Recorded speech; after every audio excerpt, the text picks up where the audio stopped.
You're listening to OPIS Talks, where you'll be in on conversations with insiders in the energy, chemicals, and environmental commodities markets. Guests share insights into the latest trends and innovations, industry challenges, and much more. Let's dive into the conversations that explore where the energy economy is headed, right here on OPIS Talks.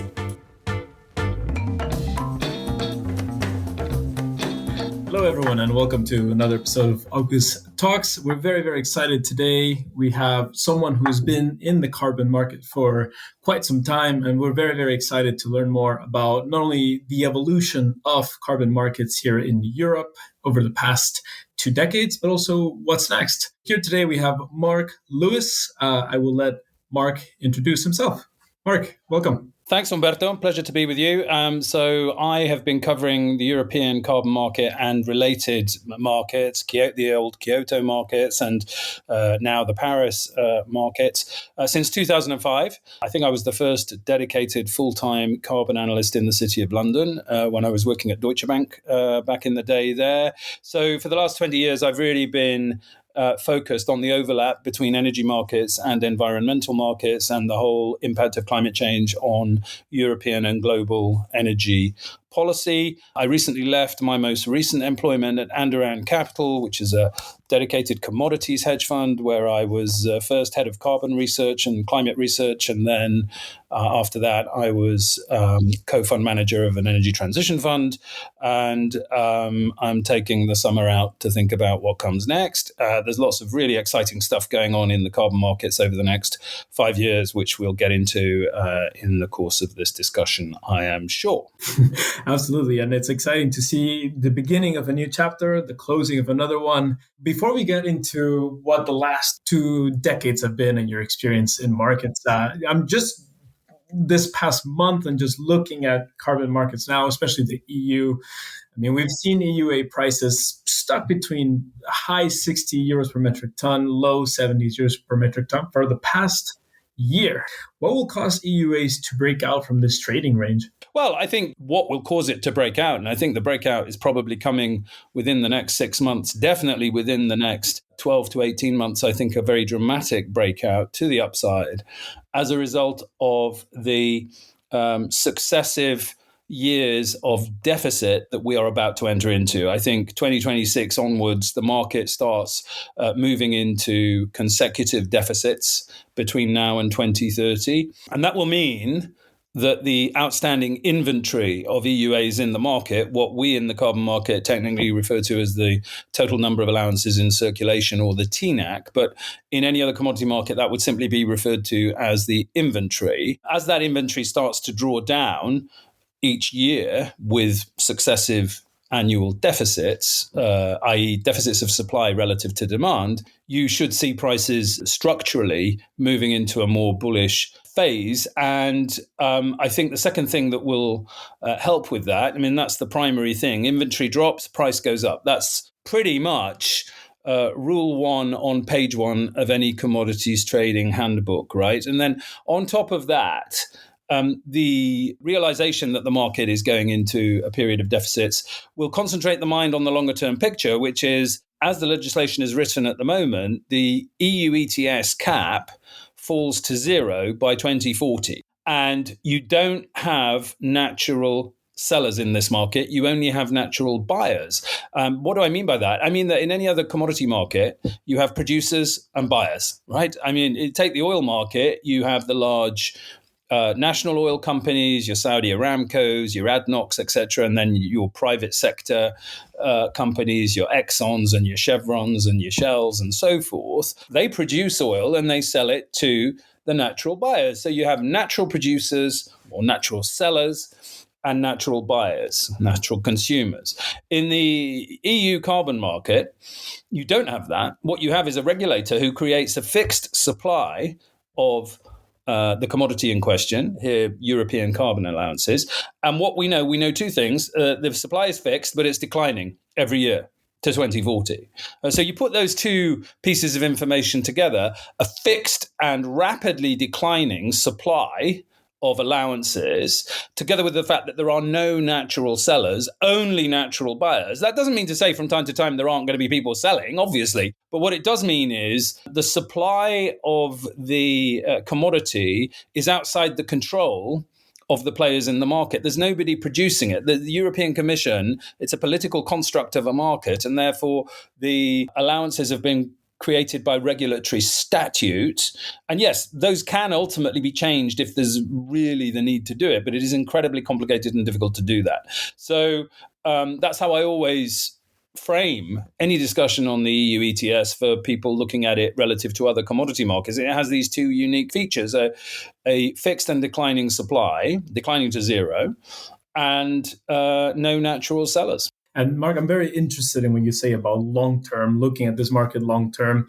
There's a number of recent developments that we will get into, but I am curious about one specifically now is the introduction of the CBAM. We'll see the CBAM being gradually phased in from 2026 to 2034. But also, industry in the European Union will see its free allowance phased out and fully removed by 2034. I'm curious, when it comes to the removal, the phasing out of free allowances, how do you see the industrial sector preparing for this? They rely on free allowances, but in the long term, how will this affect market dynamics? So this is an excellent point, and it's one I think that will have a very big impact on the market because it's all to do with behavioral psychology, right? I mean, just to remind your listeners, the ETS began in 2005.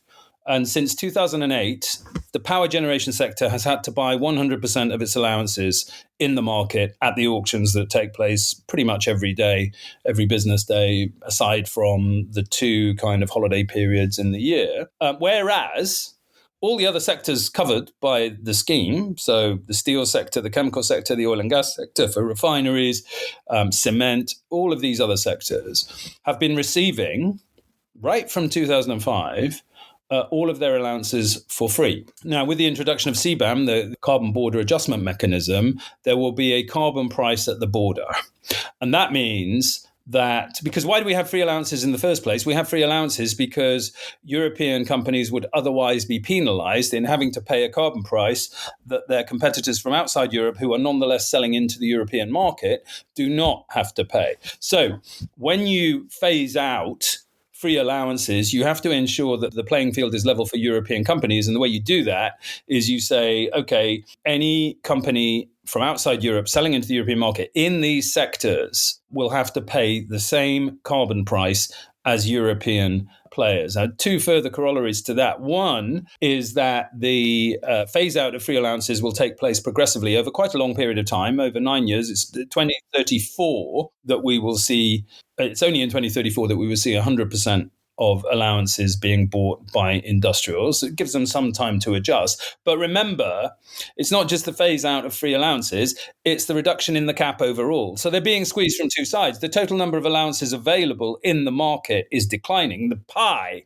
is shrinking. And the share of the pie that they get for free is also shrinking. Now, this is a very new state of affairs for the industrial sector. They're going to have to completely change the way they think about hedging carbon risk into the future. And that's why I made the point about behavioral psychology. I think once 2, 3, 4 of the big industrials decide that they need to go into the market and hedge forward to, let's say, 2030, 2032, and I think that day is coming where one of these big companies will do that, it will change the entire dynamic of the market, because I think it will make other industrials sit up and take notice and say, wait a minute, if they're doing it, we need to do it. Otherwise, we're going to be left chasing and playing catch up when prices are going up.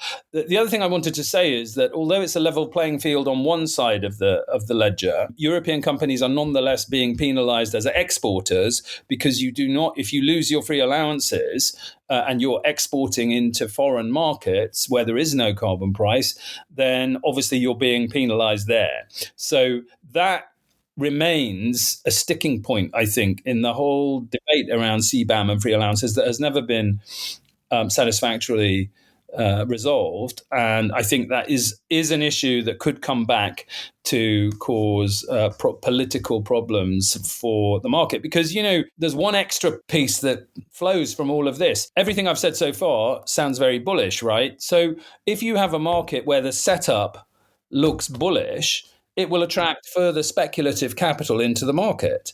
So I would argue you are likely to see more hedge funds, more even of the kind of conservative institutional money coming into this market over the next 18 months, 2 years, because they see the setup is fundamentally bullish and they want to benefit from that. And so I think there is a strong possibility, and depending on your perspective, it could be perceived as a strong risk if you're an industrial company, that this nexus of factors will push prices up quite suddenly and quite violently between now and, let's say, the end of 2027, over the next 18, 24 months.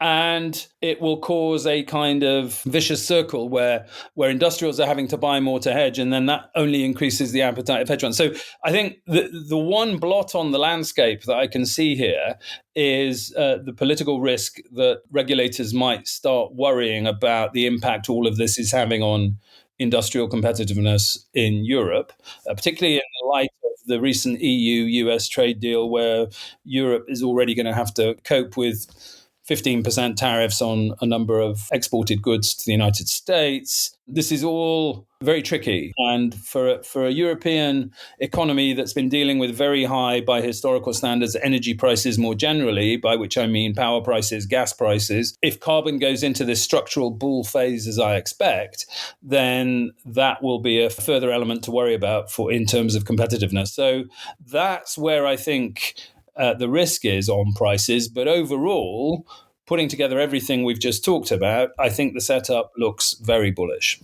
Very, very interesting. And it's interesting. I mean, even I believe a year ago at a conference in Florence, you mentioned that we were in a no man's land, and now we're seeing the potential increasing role of speculative investors, CBAM, free allowances being phased out. There's also a number of, in the years since then, we've seen a number of developments, like the announcement of linkage between markets. The UK itself is looking at the integration of greenhouse gas removals, the inclusion of shipping. There's a lot of things to keep track of. But Mark, I'm wondering, you as someone who's been in this market for 2 decades, what developments are you most looking at as potential bullish or bearish? Which factors are you most excited or interested about?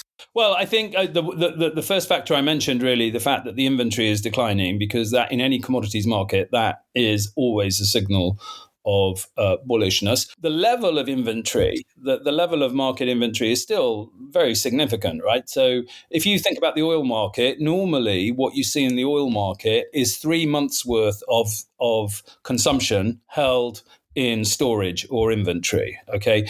And in the European Union at the moment, we have probably 1 year's worth of inventory held in the form of TNAC, because the TNAC at the moment is around just over a billion tons, and the annual emissions are just over a billion tons. So that's still a very substantial amount, but over the next 2-3 years, as that is drawn down, I think we're looking at triple digit mismatches between supply and demand, and that means that the TNAC could fall very significantly over the next 3 years, and then it will stabilize a bit more, because the Market Stability Reserve will no longer be taking allowances out of the market, because you go through that threshold where the Market Stability Reserve is no longer needed under the terms of the legislation. But the next 3 years are going to be characterized by falling inventory, and therefore I think higher prices. As I'd say, that's the most significant thing. But I do think the impact on behavioral psychology of the introduction of CBAM and the phasing out of free allowances is also a very significant moment, because, it's impossible to know exactly how industrials will prepare for this. I noticed that we've seen a couple of reports coming out recently, most recently by Eurofair, the trade association for the European steel industry, saying that Brussels should be very careful about how they implement the changes to the EU ETS over the changes that are already in law, as it were, the reduction of the cap, the phasing in of CBAM, the phase out of free allowances. There is undoubtedly a lot of concern in some of these industries, and the steel industry has put together a report. I think it was only published end of July. So there is going to be a lot of lobbying. There is going to be a lot of intense political debate around this. And of course, it doesn't help that we now have the ultra-conservative populist bloc in the European Parliament in charge of this dossier, in charge of the EU ETS. And I noticed that you have some parliamentarians, members of that bloc, who are saying we need to rethink, and that the 90% reduction target to 2040, which is an EU-wide target, but the reduction in the EU ETS cap to zero by 2040 is an integral part of that 90% EU-wide target. So I think you're going to see more political headwinds around all of this. And as I said a few moments ago, the trade situation with the United States, the tariffs, that doesn't help anybody. But the reality is this is written into law, and it's very difficult to change the law. My own view is that where this debate goes next is around, and I noticed that the Eurofair report that I just referenced made a comment about this, is that the greater use of international credits should be allowed, particularly in my view, beyond 2030. I don't think there's any prospect of that happening before 2030. But after 2030, you really are going to need some kind of safety valve for prices, because otherwise, if you leave the legislation as it is at the moment, then effectively the cap falls to zero by 2040, which means over the period 2031 to 2040, the final trading phase of the EU ETS, the average cap over that 10-year period will be around 400 million tons. In other words, we're starting in 2031 with a cap of about 800, something like that, and it falls to zero by 2040. So your average over the period is 400 million. And at the beginning of the period, we're still going to be running at kind of 800 million. Cutting your emissions by that amount in these other industries. I mean, the power sector is different. The power sector is decarbonizing rapidly with greater use of solar and wind and batteries and so on. But industry hasn't got that yet. So whether it be in the form of CCS, whether it be in the form of green hydrogen, there are technological solutions that can help to reduce industrial emissions. But I'm convinced that we will have to see an allowed quota of international credits, and the most obvious form of credits that they should allow in are the so-called Article 6 credits under the Paris Agreement with corresponding adjustments, because that way all of the emissions credits that you allow in from outside Europe are accounted for under the Paris Agreement. There's no risk of double counting. There's no risk, therefore, of undermining the environmental integrity of the scheme. So I think that works very nicely, and that's the beauty of the architecture of the Paris Agreement. It allows for this matching of emissions reductions around the world with no double counting. So I think personally that will come, and there'll be a lot of debate about, what should the size of that overall quota be, and should there be any geographical limitations on it. But I think that's coming. I think otherwise we're talking about probably an existential crisis for European industry over the next decade if there isn't some kind of safety valve in terms of process there. But for the time being, the European Commission is not willing to move on this. We only just had them at the beginning of July. They published the target for EU-wide reduction. I mentioned just a few moments ago, 90% reduction versus 1990 by 2040. And they said, well, we'll make this a bit more flexible. We will allow some international offsets to count towards that 90% reduction target, but not in the EU ETS. So only in sectors of the economy that are not covered by the EU ETS, or at least ETS 1, as we kind of increasingly call it nowadays to distinguish it from ETS 2, which is the new market that starts next year, covering the heat and transportation sectors. But even there, just to put the numbers into context, what they said is 3% form of international offsets per year over 2036 to 2040. So a 5-year period, which is still 10 years away, it comes to 150 million tons in total. That's 30 million tons per year. That's 1 million tons per member state per year. over 5 years, not until 2036. It's completely delusional to think that that volume of credits outside ETS 1 and only in ETS 2 and the residual sectors of the economy that are not covered by ETS 2 either, will be sufficient to enable European industry to maintain its competitiveness as the cap declines to zero by 2040. So I think that is inevitably going to come back onto the agenda sooner rather than later. It makes total sense to me that the steel industry in Europe is arguing for that. Why wouldn't they? They had experience of the CDM and the JI in the old days. Under this actually is progress upon CDM and JI, because Article 6 credits, for the reasons I just referenced, are part of the Paris architecture, and they avoid this concern over double counting. So I think for all those reasons, this will come back onto the agenda sooner rather than later, but not before 2030. So I think until 2030, you've got this very bullish outlook, and then beyond 2030, there's going to have to be some movement on that point about allowing international offsets into the EU ETS. Very, very interesting, especially as we know that plan and about the inclusion of international carbon credits had a lot of pushback. And I'm wondering, do you think that it sounds like that percentage should go up, but two, another way, say, pivoting to the UK ETS, the UK ETS is doing something similar, but only domestically. They published a consultation response earlier this month showing that they would be integrating greenhouse gas removals engineered, meaning the direct air capture, CCUS, and domestically only. This is, I believe, the first time, correct me if I'm wrong, I think this is the first time a emissions trading scheme is very open to integrating these types of removals. And I believe from what I read in the consultation, it seems that there would be no limit as to the proportion of greenhouse gas removal allowances that you could include. What do you make of this integration and this commitment to push it? Well, I think it makes total sense, is the first thing to say. The UK was a full member of the EU ETS until 2020. The UK was actually instrumental in the early days of pushing the European Union towards establishing a carbon trading market rather than a carbon tax. So I think philosophically they are aligned in terms of how you put a price on carbon in the economy.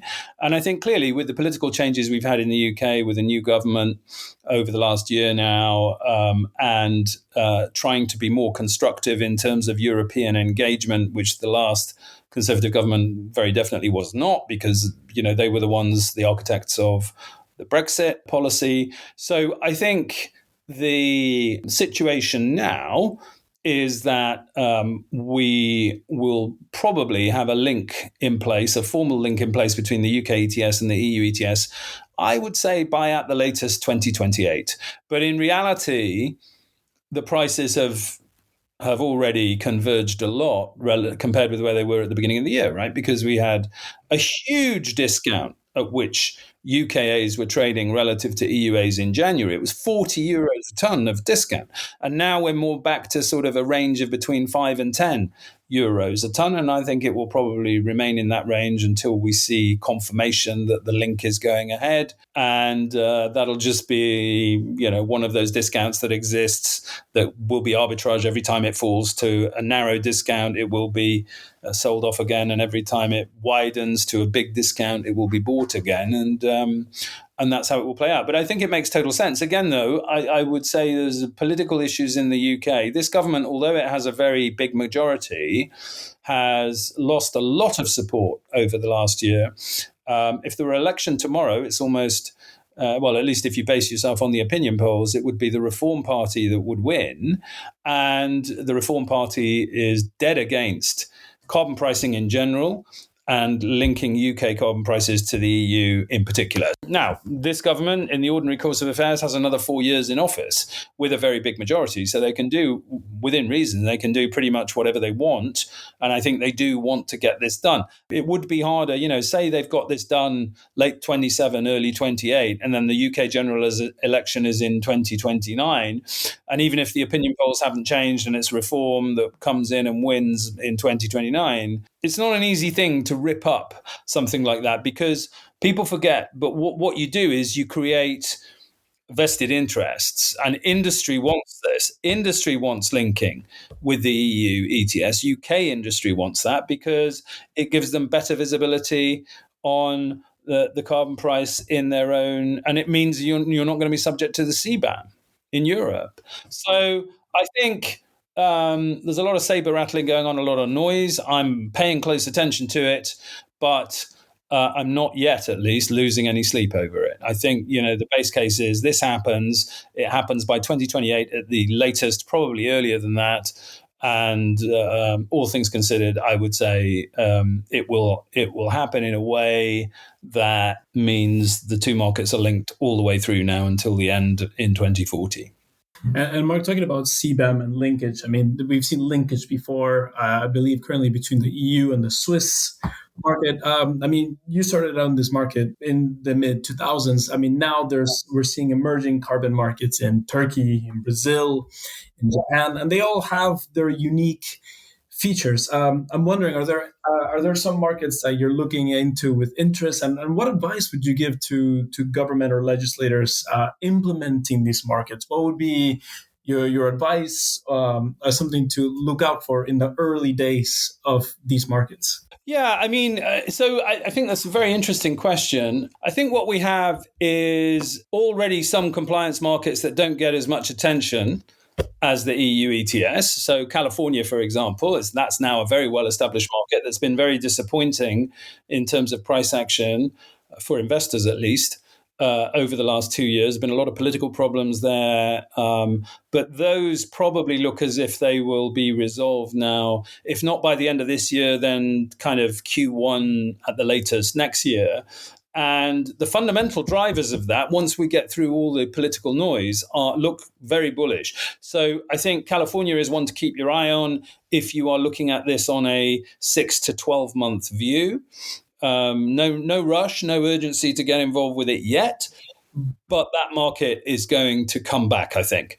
And then, as you rightly said, Humberto, you've got other jurisdictions that are putting in place markets. Turkey, the really big one, and you've got a couple going on in Latin America. Nothing big at this stage, but there's some stuff going on out there. But the really big one, obviously, is China. And I think China, for the time being, it's currently only covering the power generation sector. That will be expanded progressively. It's a very difficult market at the moment for foreign investors to get exposure to. The thing about China is, what we know about China is when they do something, they do it with total commitment. I mean, if you look at how they have rolled out renewable energy over the last 15 years, it's absolutely staggering the pace at which they have done that. And, high-speed rail and all these things that they're doing to power the energy transition, both in part to meet their climate change commitments and in part for energy security reasons. These are incredible actions. And I think that carbon market, once it's fully up and running and operational, will be an extremely interesting one to look at for people from outside China. So that's something I'm keeping an eye on. Again, it's nothing urgent there, but I would think on a 2 to 3 year view, that will be shaping up very nicely as probably the biggest carbon market in the world, certainly by the end of the decade. Very, very interesting. And yes, looking forward to see how that market develops, especially given its industrial heavyweight power. I'm curious. You talk about markets in the U.S. There is no federal or national level carbon market. The word tariff has been thrown around a lot by the U.S. president. There's obviously the carbon border adjustment mechanism in Europe, which is a tariff on carbon. Do you see potential appetite for a U.S. CBAM? Well, I mean, I think it has been raised, it has been mentioned from time to time. My personal take on this is any so-called CBAM that the United States might introduce, particularly under the Trump administration, would not be primarily driven by concerns about carbon dioxide emissions. Right? It would just be a different kind of tariff. So I think that is not something that will play a big role, I don't think.